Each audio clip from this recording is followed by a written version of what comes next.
अस्सलाम वालेकुम। मैं हूं इमरान आज़म और मेरे साथ मौजूद हैं आमिर बलोच, सुप्रीम कोर्ट के सीनियर रिपोर्टर हैं। तवील अरसे से हाई कोर्ट, सुप्रीम कोर्ट और मातहत अदालतों को कवर कर रहे हैं और आज एक बड़ी ख़बर ये लेके आए हैं। वो बड़ी ख़बर 27वीं आइनी तरमीम के बाद जो अदलिया के अंदर आफ्टर शॉक्स आ रहे हैं उनसे मुतालिक है। इससे पहले एक बड़ी ख़बर ये आई थी कि जनाब जब 27वीं तरमीम हो रही थी तो chief justice supreme court Yahya Afridi ने एक तजवीज़ पेश की है तमाम जजेस के सामने कि एक साथ तमाम लोग इस्तीफ़ा दें और इसी तरीके से हम इस आइनी तरमीम को रोक सकते हैं। लेकिन उस जो उनकी तजवीज़ थी उसे टर्न डाउन किया गया। लेकिन फिर उसके बाद एक और बड़ी ख़बर जो है अब शहर इक़्तिदार से आई है और वो ख़बर ये है कि जनाब हुकूमत ने 27वीं आइनी तरमीम के बाद ये जो इख्तियार एक हासिल कर लिया है कि वो जजेस को कहीं भी किसी भी अदालत से किसी दूसरी अदालत में ट्रांसफ़र कर सकती है, बिल्कुल उसी तरह जिस तरह इंतज़ामी अफसरान की, डिप्टी कमिश्नर्स की या दीगर की ट्रांसफ़र होती है। और अगर ये जजेस जाने से इनकार करते हैं तो फिर इन्हें रिटायर्ड तस्वर किया जाएगा। तो अब ऐसा लगता है कि उस पर अमल दरामद का वक्त शुरू हुआ चाहता है और सबसे पहले हाथ डाला जाएगा इस्लामाबाद हाई कोर्ट पर, क्योंकि इस्लामाबाद हाई कोर्ट आपको पता है कि थोड़ी सी बागी हुई है, ख़ास करके उसके 4 जजेस। और अब जब ये खबरें सामने आई हैं तो अब जो सबसे बड़ी खबर इस वक्त शहर इख्तियार में सामने आई है कि इस्लामाबाद हाई कोर्ट के 4 जजेस जो सीनियर तरीन जजेस हैं, justice Mohsin Akhtar Kiyani, justice Babar Sattar, justice Sardar Ejaz Ishaq और जस्टिस समन रिफत, इन्होंने सुप्रीम कोर्ट ऑफ पाकिस्तान में 27वीं आइनी तरमीम के ख़िलाफ़ जो है एक दरख्वास्त दायर कर दी है और उसको चैलेंज कर दिया गया है। अब ये सारी सूरत हाल क्या है और ये माजरा क्या है? क्या वाकई ये जजेस जो है 4 जजेस इनको जो काले पानी की सज़ा जिसको कहा जाता था वो दी जा रही है और इनको वाकई बलूचिस्तान ट्रांसफ़र किया जा रहा है? ये उसका रद्द अमल है या वाकई ये 27वीं आइनी तरमीम को समझते हैं कि इससे अदलिया की आज़ादी सल्ब हो गई है? आमिर बलोच साहब, क्या खबर है, क्या हो रहा है शहर इख्तियार में? क्या जजेस अंगड़ाई ले रहे हैं, कोई वकला भी हरकत में है, ये हो क्या रहा है? पस पर्दा क्या कहानी है, ज़रा नाजरीन को तो बताइए। ये देखें, जो 27वीं आइनी तरमीम जिस दिन से गज़ट नोटिफिकेशन हुआ उसके बाद से आइनी अदालत वजूद में आई है, उसके बाद से ना ये बात गश्त थी कि ये अभी इस्तीफ़े आ रहे हैं, हाई कोर्ट से आ रहे हैं, सुप्रीम कोर्ट से आ रहे हैं। 2 इस्तीफ़े आप सबके सामने हैं, जस्टिस मंसूर अली शाह और जस्टिस अतर मीनुल्लाह ने तो दे दिए। बाकी जस्टिस मोहसिन अख्तर कियानी का कहा जा रहा था, जस्टिस बाबर स्टार का कहा जा रहा था, जस्टिस तारिक महमूद जहांगीरी का कहा जा रहा था।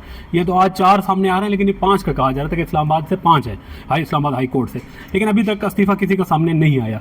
यह पता नहीं है कि ये खामोशी तूफ़ान से पहले वाली है या ये वाकई बड़े तूफ़ान का पेशकमा साबित हो सकती है, आप ये कह रहे हैं? ये है या फिर वाकई में जो है ना खामोशी छा गई है, क्योंकि अभी तो 28वीं तरमीम की भी बात शुरू हो गई है कि वो भी कुछ दिनों में वो भी पेश करने लगे हैं। तो अगर अब दूसरी जानिब आज एक पिटीशन सामने आई है, मैं भी वही पढ़ रहा हूँ कि 27वीं आइनी तरमीम के जो ज़रिए जो आइनी अदालत कायम हुई है, ख़ास तौर पर जो आज पिटीशन दायर किया उसमें मैंने दायर करने की कोशिश किया कि आगे से जो सुप्रीम कोर्ट ने वसूल तो नहीं की कि ये आइनी अदालत का मामला है। मतलब आप ये कह रहे हैं कि पिटीशन दायर की गई है जजेस की जानिब से, लेकिन सुप्रीम कोर्ट ऑफ पाकिस्तान ने जो उनकी डायरी ब्रांच है उसको रिसीव करने से, लेने से इनकार कर दिया और ये मौक़िफ़ इख्तियार किया कि चूँकि ये आइनी मामला है और जितने भी आइन से मुतल्लिक़ या बुनियादी इंसानी हकूक़ से मुतल्लिक़ जो भी मामलात हैं अब वो सिर्फ वफाकी आइनी अदालत देख सकती है जो जस्टिस अमीन उद्दीन की सरबराही में कायम की गई है, लिहाजा आप उधर जाए, ये आप कहना चाह रहे हैं? जी बिल्कुल। अब हम वफाकी आइनी अदालत से भी हमने कोशिश की पूछने की, उधर से जो सोर्सेज हैं उधर से भी यही कहा गया है कि यहाँ पर अभी तक कोई पिटीशन नहीं आई। अब जो पिटीशन मेरे सामने आई है उसमें यह लिखा गया है कि जो वफाकी आइनी अदालत है पूरी तरमीम को नहीं चैलेंज किया, सिर्फ वफाकी आइनी अदालत जो कायम हुई है उसको चैलेंज किया गया है कि ये जो अदालत है ये अदलिया जो है उसकी आज़ादी की ज़मानत देता है कि ये जो 1973 का आइन है या जो सुप्रीम कोर्ट बनी हुई थी, जो अदलिया थी, ये एक जो आज़ादी थी, आज़ादी का ज़मानत थी, लेकिन 27वीं यानी तरमीम के बाद ये ज़मानत छीन ली गई हमसे और उसको आज़ादी को सलब कर लिया गया। उन्होंने कहा कि तरमीम के जो नतीजे में जो वफाकी आइनी अदालत का क़याम आया है ये आइन की स्कीम के मुनाफी है, जो आइन बना है इसके मुनाफी रूह के मुनाफी। उसके बाद ये भी लिखा है कि जो आला अदलिया है उसके इख्तियारात में भी मुदाखलत है, ये जो आइनी अदालत है इससे जो सुप्रीम कोर्ट है, सुप्रीम कोर्ट के जो इख्तियारात हैं उसमें भी मुदाखलत होगी। और साथ साथ ये भी कहा है कि जो इख्तियारात हैं वो भी तकसीम कर दिए गए हैं, क्योंकि जो आइनी अदालत है उसके पास जो इख्तियारात है वो सुप्रीम कोर्ट से भी ज़्यादा है। उसमें ये कहा गया है, ये आमिर बलोच साहब ये कह रहे हैं कि इस जो सुप्रीम कोर्ट ने तो ये कहा है कि अभी तक हमारे सामने कोई पिटीशन नहीं आई, तो जाहिर है उन्होंने रिसीव नहीं की, तो उन्होंने यही कहना है जी हमारे सामने नहीं आई। अगर रिसीव की होती तो वो कहते जी दाखिल हो गई है। फिर उन्होंने अगर आईनी अदालत भेजा है तो आईनी अदालत भी यही कहेगी कि जनाब अभी तक हमारे पास नहीं पहुंची।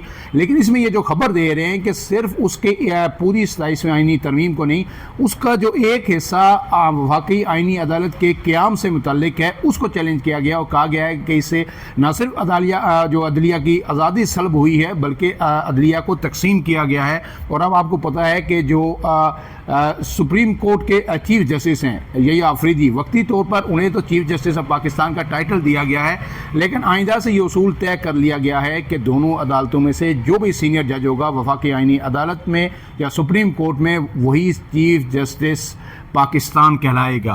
अब ये अदालतों के साथ सुप्रीम कोर्ट ऑफ पाकिस्तान नहीं है या वफाकी आइनी अदालत पाकिस्तान नहीं है, ये वफाकी आइनी अदालत है सिंपल और सुप्रीम कोर्ट है सिंपल। इनके साथ पाकिस्तान का लफ्ज़ नहीं है।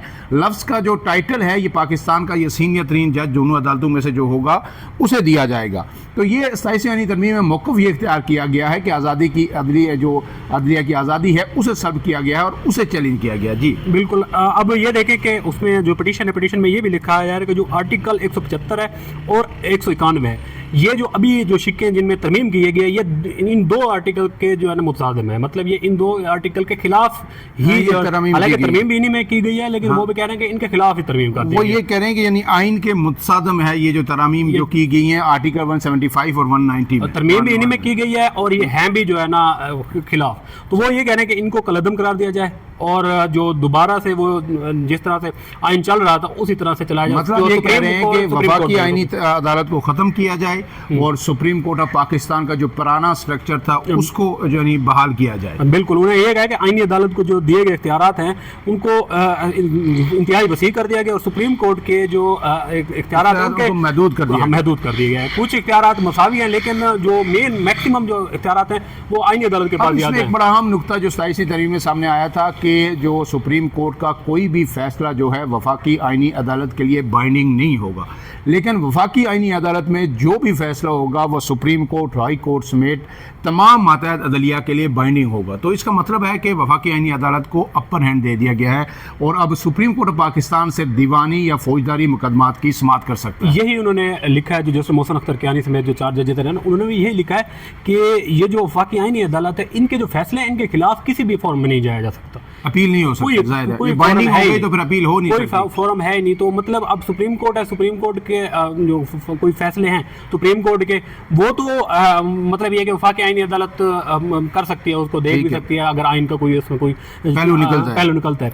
अदरवाइज जो क्या कहते हैं वफाकी आइनी अदालत के फैसले हैं वो किसी अदालत में इसी तरह होगा। स्टेटस दोनों अदालतों का इक्वल है तो ये एक रिव्यू का ऑप्शन तो होगा कि आप उसमें नजरसानी दायर कर सकते हैं वफाकी आइनी अदालत के फैसले के खिलाफ और वही उस पर फिर फैसला करेगी। तो वो तो फुल कोर्ट का इजलास जो हुआ है वफाकी आइनी अदालत के जो जजेस थे सारे 17 नवंबर को, उनमें उन्होंने लिखा है कि जो अगर सबसे जो केस हैं आम रूटीन के केसेस होंगे जो वो कम से कम 2 रुकनी बेंच सुन सकेगा और 2 रुकनी बेंच का जो फैसला है उसके खिलाफ जो इंटर कोर्ट अपील होगी वो 3 रुकनी बेंच जो है ना वो सुन सकेगा। ये तो है, ये तो चलता है। लेकिन अब वफाकी आइनी अदालत है जो मेन इस पिटीशन में जो इन्होंने मौक़िफ़ इख्तियार किया वो ये किया है कि जो सुप्रीम कोर्ट है वो सुप्रीम होनी चाहिए। लेकिन जो वफाकी आइनी अदालत है अगर फॉर एग्जाम्पल बनाई भी जाती है तो उसको इस तरह से देख करें कि वो मतलब उसका जो फैसले हैं वो कहीं किसी फोरम पे चैलेंज तो हो सके, लेकिन ये है कि उन्होंने लिखा है कि ये पूरी साख्त ही तब्दील कर दी है सुप्रीम कोर्ट की पूरी अदलिया की। बिल्कुल सही है। वक्ती तौर पर जो वफाकी आइनी अदालत ने जो रूल्स अडॉप्ट किए हैं वो भी सुप्रीम कोर्ट वाले ही हैं और जब तक इनके अपने रूल्स नहीं बन जाते। दूसरी खबर पे बताएं कि क्या वाकई जो है ये 4 जजेस हैं इनको काला पानी की सज़ा दी जाती है, क्योंकि 1857 में जंग आज़ादी में जब अंग्रेज़ था तो वो जो लोग बागी होते थे जो जिदोजहद करते थे आज़ादी के लिए उन्हें वो एक जजीरा था उस पर जो है भेज दिया जाता था और कहा जाता है कि काला पानी की सज़ा दी जाती है जहाँ से वापस कोई सही सलामत नहीं आता था। तो अब ये कहा जा रहा है, खबर ये सामने आई थी कि इनको बलूचिस्तान 4 जजेस को भेजा जा रहा है और वहाँ से फिर शायद आगे तुर्बत भेज दिया जाए जहाँ BLA के केसेस जो हैं लगे हुए हैं वहाँ पे हैं, दहशत गर्दी है तो उनका ये वहाँ पे ट्रायल जो है करेंगे और फैसले सुनाएंगे। क्या ऐसी वाकई कोई खबर है या ये सिर्फ जो है ऐसे ही? आसिफ बशीर चौधरी साहब हैं उन्होंने ये खबर दी है, लेकिन मेरा एक मतलब मैं तो एक तालिब इल्म हूँ ना, मेरा एक ये सवाल ये है कि अगर फॉर एग्जांपल इनको तुरबत भेज दिया जाता है, इनका मसला एस्टेब्लिशमेंट के साथ है ना। एस्टेब्लिशमेंट ये चाहती है ना कि ये इसको ऐसी जगह पे भेजें जहाँ हमें ये तंग ही ना करे। ये जाके BLA और एस्टेब्लिशमेंट का भी तो रोल है, वो जाके वहाँ भी फैसले अगर इनको तंग करना शुरू कर दें तो ये इस खबर में मैं नहीं समझता कि कोई सदाकत है या कोई इस तरह का। अगर फॉर एग्जाम्पल चल रही हैं खबरें कि इस्तीफ़ा है, ओके इस्तीफे तो नहीं हो रहे हैं लेकिन ट्रांसफ़र होंगे, लेकिन ये ट्रांसफ़र अगर होए भी सही तो ये जो मैक्सिमम जो जगह हैं वहाँ पर जो जज बैठे हैं वो जस्टिस मोहसिन नसर कियानी से जूनियर बैठे सही। ये या तो चीफ जस्टिस लेके जाएंगे किसी सूबे में, या जो है ना अगर कहीं लेके भी जाए, या जैसे लाहौर पंजाब में लेके जाते हैं, पंजाब में तो ये कुछ तीसरे चौथे नंबर पे आ रहे हैं जस्टिस मोहसिन अख्तर कियानी। इसी तरह बलूचिस्तान में ये मेरे ख्याल में पहले नंबर पे आ रहे हैं, पहले या दूसरे नंबर पे आ रहे हैं। सिंध में भी तो जहाँ तीसरे चौथे नंबर पे आएंगे एक एक करके सबको एक ही जगह तो नहीं भेजेंगे ना, एक एक करके सबको, किसी को KPK भेज सकते हैं, किसी को सिंध में भेज सकते हैं। इस तरह हो सकता है अगर ये इसमें आइन के बाद 27वीं आईनी तरमीम के बाद अगर ये इनकार करते हैं तो फिर ये रिटायर्ड तस्वर होंगे। यस, ये रिटायर्ड तस्वर इस तरह से होंगे जो तरमीम किया गया आर्टिकल 209 में, उसमें यह है कि ये इनका जो केस होगा वो जुडिशल काउंसिल में चला जाएगा। जुडिशल काउंसिल 30 दिन के अंदर अंदर वो फैसला करेगी और उसके बाद इनको जो है ना रिटायरमेंट होगी या कुछ भी होगा। इसमें एक खबर पहले ये भी आई थी कि जब आईनी अदालत में सुप्रीम कोर्ट से जजेस को भेजा जा रहा था तो जस्टिस मसरत हलाली का नाम आया था, शायद ज़ेरे गौर आया था, और ये खबर आई थी कि उन्होंने जो है ना सेहत की वजह से माजरत कर दी है।